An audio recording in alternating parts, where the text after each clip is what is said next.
زول ممارسات كم زول ممارسات تنتقم ك يلو زحسب كع بقنع لبونا جن كع أو نور كنا تحت مسيلو زرع اسم كع نوما የኢትዮጵያን መንግስት ለመጣል ያለመ ስብሰባ በኤርትራ ድንበር አካባቢ መደረጉ ተገለጸም። የህወሓት ቡድን መሽኮርመሙን አቆሞ ዓላማውን በግልጽ መናገር ከጀመረ ውሎ አድሯል። የብልጽግናውን መንግስት አስወግዳለሁ እያለ ጉራውን መቸርቸር ከያዘም ዓመታት ተቆጥሯል። ቡድኑ ካለፈው ዕለት አንስቶ ህልውና የሚረጋገጠው በብልጽግና መቃብር ላይ ነው በሚል መሪ ቃል ስብሰባዎችን እያደረገ ይገኛል። በእነዚህ ስብሰባዎች ላይ ከወትሮ በተለየ መልኩ የህወሓት አመራሮች ብልጽግናን ከስልጣን ማስወገድ አለብን በማለት በግላጭ እየተናገሩ ይገኛሉ።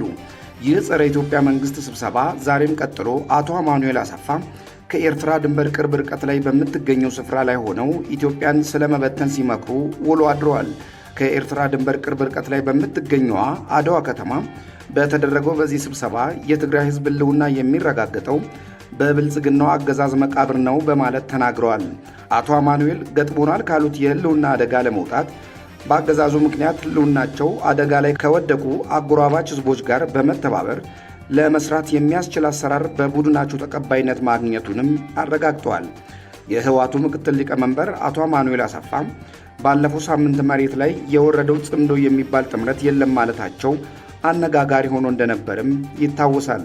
አሁን ደግሞ ውሎ ሳያድር በማግስቱ በይፋ ከውጭና ከውስጥ ኃይሎች ጋር በመተባበር ቅንጅት መፍጠራቸውን በአደባባይም እየገለጹ ይገኛሉ።